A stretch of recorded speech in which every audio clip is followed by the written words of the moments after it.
Hey, what's up, everybody? It's Charleston, and welcome you guys to another episode of the Dreamerspro Show, where we cover everything from sports, hot topics, classic debates, entertainment, and we give you guys a fresh perspective on things. And I always say to them, boy, man, we got a show for you guys today.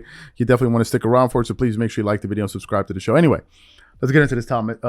Yes, I'm already saying Thomas. Let's get into this topic here. Today, we're going to be talking about Isiah Thomas, the bad boy Detroit Pistons, Michael Jordan, and the Chicago Bulls. It's like a rivalry that just never seems to come to an end, even after decades have gone by. To this day, it's still being talked about. Now, what happened? Recently, Isiah Thomas went to talk or sit down with the Pivot podcast with Ryan Clark and these fellas. And I think those guys do an excellent job. And they're able to really get questions out of people that you normally wouldn't expect an interviewer to be able to get out of their guests, right? So they do a fantastic job, those guys. They, great show, and I personally enjoy it a lot. So yesterday, I believe it is, Isiah Thomas went on there to sit down and talk with these guys. And inevitably, the topic of Michael Jordan and the Chicago Bulls and the Detroit Pistons was ultimately going to come up. And as a matter of fact, it did. And when it came time for Isiah Thomas to voice his opinions to some of the questions that he was being asked about Michael Jordan, etc., he did not hold back. So what we want to do is we want to play exactly what Isiah Thomas had to say here about Michael Jordan and his time playing against him and how he feels like, he was given the upper hand. And then we're going to come back and react to it. So take a listen to what Isiah had to say here. When you are going through that and you guys are the champion. You are the premier point guard in the league along with Magic Johnson. And the people and the public, the league, they are rooting against you. Yeah. They want that dude to win. What is that like, feeling like, man, I've done all this work. I've been this not only for my team, for my community, for the league as the president, and this how you treat me for him? What was dealing with that like in the locker room for the bad boys? I was great. It was great. Y'all want him to win? Y'all changed all the rules so he can win. Wait a minute now. These are the facts, right? I go down the lane, I get my ass beat. You see pictures of Michael Cooper scratching Larry Bird's jersey off, right? You see Kevin McHale slamming Kurt Rambis to the floor. You see Dr. J, fine on Bird, right? Everybody getting hit. Oh, but he can't get hit? Yeah. So we're going to change all the rules so he can dunk. Yeah. Because they marketing the dunk. It used to be, how high you fly in the air? Can you dunk? Can you dunk? And everybody's like, oh, yeah, you can dunk. Okay, that's cool. Now you can jump all up in the air and do a 360 and everything, and everybody be like, yeah, that's cool, but that's Steph Curry? Go shoot that three. Go shoot that three. That's what we marketing now. Mm-hmm. So the bad boys, okay, we ain't gonna let you dunk. Go on, take your 2 free throws. Oh, we can't sell that. So now, did it make us mad? Did it make me mad? No, it made me want to beat you more. 6 championships put together, nice squad.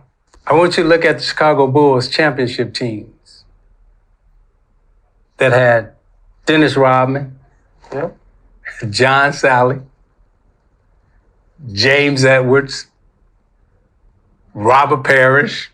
They took half our team and then took some of the Celtics team. Now, they was bad for us, but all of a sudden they good for y'all? As the girls say, come on, make it make sense. So the other day, we were talking about... So you heard what he had to say, right? He said a lot. Now, I think it's important to say that Isiah Thomas is one of the very few NBA players that feels like he has what it takes to basically trash talk Michael Jordan. Why is that?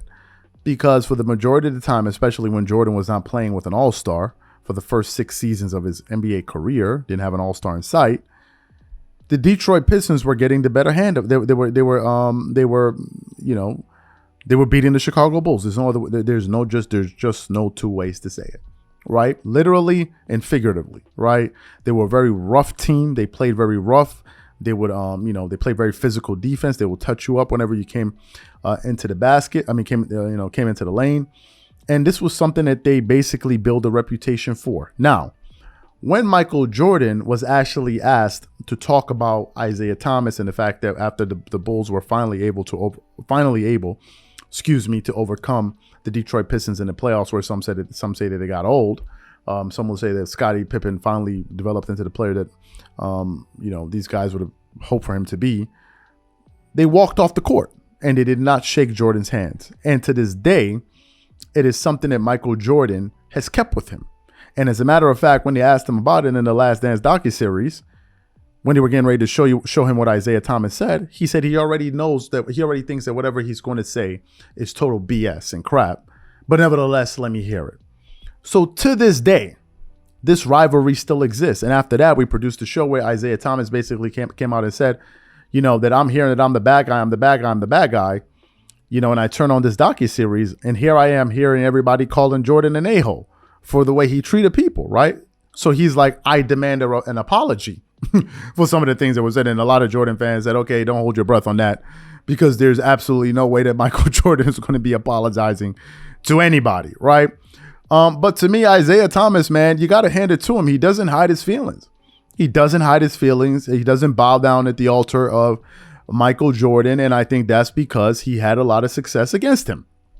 I think it's just that serious, that simple. Now, he also alluded to the fact that a lot of the former Detroit Pistons ended up becoming Chicago Bulls, and that's one of the other reasons that MJ was able to succeed. No matter what Isiah Thomas says about Michael Jordan, there is no disputing the fact that Jordan was a hell of a player. That's the one. You can say whatever you want to say about Jordan. The one thing you can't say is that he wasn't that dude. That's the one thing he can't say. Right? That's the one thing he can't say. And he has no choice but to give Jordan his props, when it comes to him as being a dominant basketball player. Right? And the Chicago Bulls dominated for a very, very long time. And you're not going to tell me that the reason that they dominated for that long was because they had former Detroit Pistons. If that's the case, go look at Dennis Rodman when he was playing with the Chicago Bulls. In that Last Dance in the 1997-1998 season, Dennis Rodman was pushing 37 years old, if I'm not mistaken, or he was 37 years old. So it wasn't like as if Jordan was playing with these spring chickens that he was facing early in his career. No, these were guys that were a lot older, right? And Jordan himself that year was 35 years old. So, let's not go too far and act like as if, Jordan wouldn't have won if it wasn't for these guys. No, let's not go too far. But nevertheless, Isiah Thomas never seems to be able to, miss an opportunity to let his thoughts be known. So really, the question is, what do you think about what Isiah Thomas had to say? Do you think he has if there's any validity or merit to some of the things that he was saying about Michael Jordan? Whatever you guys think, please leave your thoughts and comments in the comment section, and we catch you guys on the next episode. Peace.